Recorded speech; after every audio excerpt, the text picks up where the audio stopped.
tell the press, I won't disappoint you.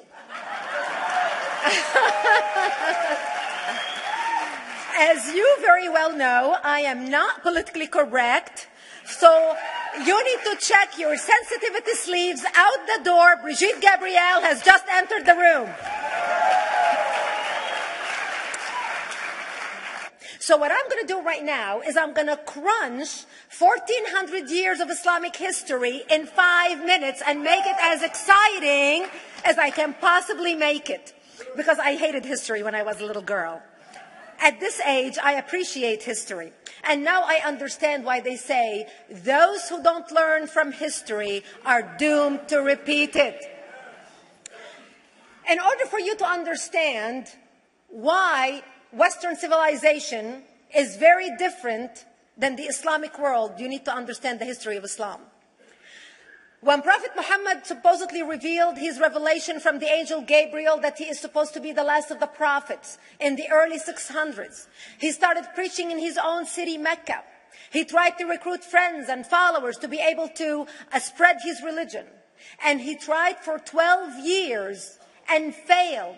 And after 12 years, he was only able to recruit his immediate family and friends.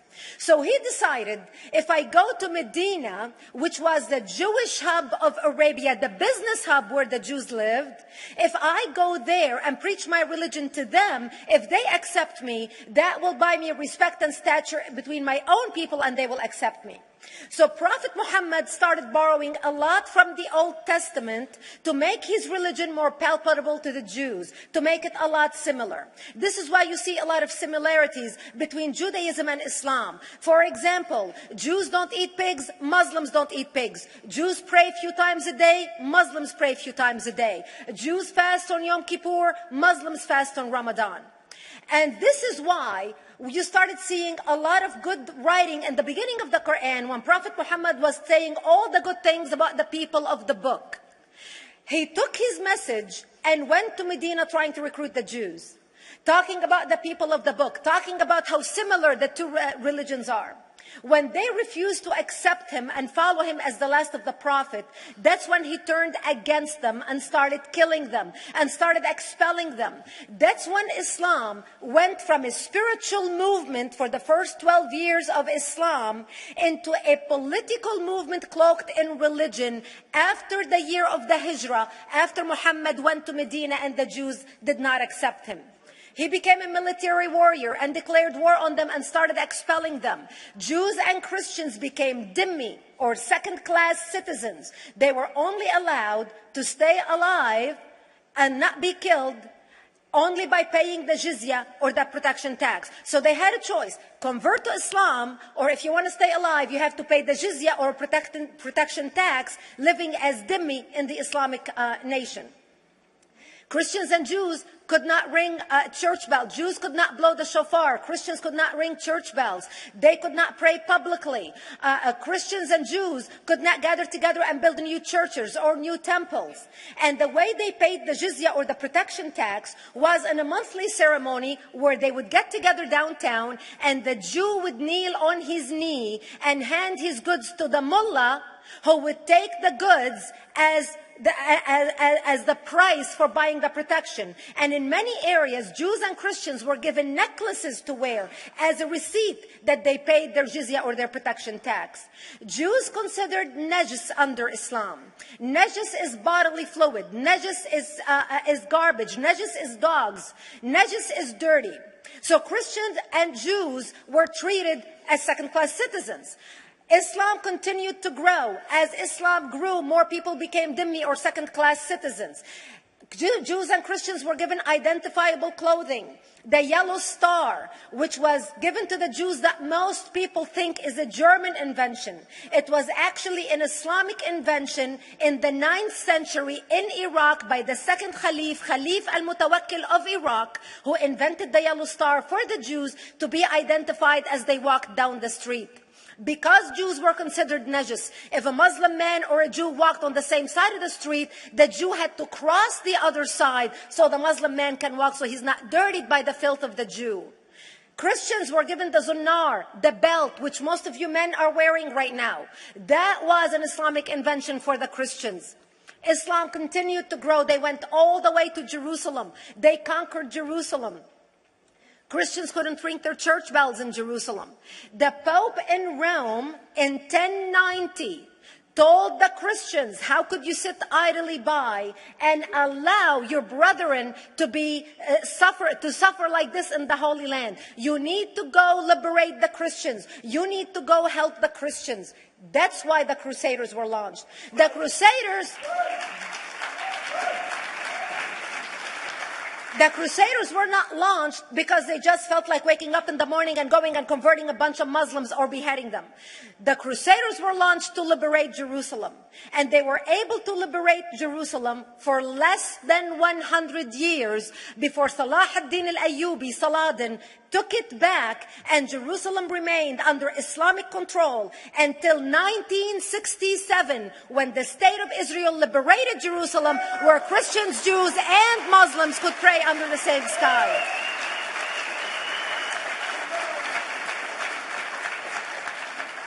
The Crusaders continued fighting Islam, and for 300 years they tried and failed. And by the 1300s, the Crusaders disappeared because they could not win against Islam.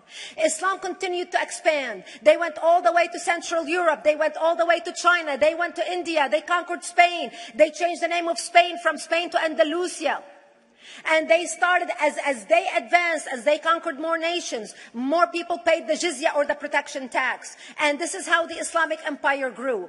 It went all the way until they was stopped at the gates of Vienna on 9/11. 9/11 is not a date that Osama bin Laden just picked out of a hat. 9/11 is a symbolic date in the Islamic calendar.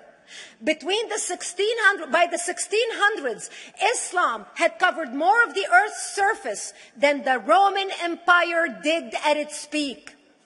Between the 1600s and the 1800s, the Europeans were experiencing the European Industrial Revolution, where the Europeans were able to invent products on factory lines, where they are able to make money and sell products, which gave them the money to build a strong army in order to fight the Muslims. And that's how they were able to stop them at the gates of Vienna on 9/11. The Europeans started the pushback against Islam. They pushed them out of Europe. They pushed them out of all the way to the Middle East and North Africa. By 1924, the Islamic Empire ended. In 1924, the Islamic Caliphate ended in Turkey by President Ataturk, who was a secularist. He ended the Islamic Empire, and he gave women rights to vote. He gave women a right to an education, a right to work, a right to choose a husband. He forbid women from wearing the hijab. He forbid men from wearing the beard. The Muslims hate him so much that they consider him a Jewish agent, because they believe that his mother in her bloodline was Jewish, and that was the influence on Ataturk. By the time the Islamic Empire, or the Islamic Caliphate, or the Islamic State ended in 1924, the Islamic Caliphate had existed for 1400 years, and it ended less than 100 years ago. By the time the Islamic Caliphate ended in 1924, 270 million people around the world were killed by Islam. 270 million. And we didn't have weapons of mass destruction, and there was nuclear weapons. All of these people were killed, butchered by the sword. The people in the world, less than 100 years ago, how many people knew this history? Please raise your hand. We in America have failed to educate our children about history. We in America failed to educate our population about history. Our children in high school, you take any 17, 16-year-old kid, 18-year-old kid, and ask them about World War II. They can't even tell you what happened in World War II. For them, it's ancient history, and we still have our World War II veteran walking among us. That's how little we know of history. Islam ended in 1924, the Caliphate. People thought the Caliphate will never be resurrected. The Caliphate will never come back. But two things happened in the Middle East in the last century that made the Islamists be able to resurrect the Caliphate. Number one is the discovery of oil in Saudi Arabia, which we were able to discover and were stupid enough to allow them to nationalize it. And the number two that happened was Ayatollah Khomeini coming to power in 1979. That gave the Islamists the money and also the spiritual covering in order to explode on the world stage. And people say, oh, well, the Wahhabis exported their Wahhabi radical religion. The Wahhabis are the name of Wahhab. They're not a different sect of Islam. They follow the authentic preaching of Prophet Muhammad, the way Prophet Muhammad lived and practiced his religion. This is why neither you or me or any infidel can step a foot in Mecca, because as far as they're concerned, we are filth. And as infidels, we're not allowed to step a foot, not President Obama and not anybody else.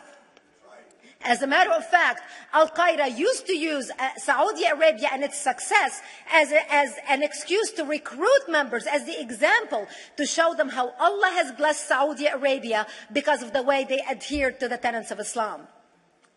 And today we talk about ISIS. ISIS is not a new invention. ISIS resurrected the caliphate that ended less than 100 years ago. Except we are too ignorant and too uninformed to understand what ISIS is doing and why ISIS is succeeding.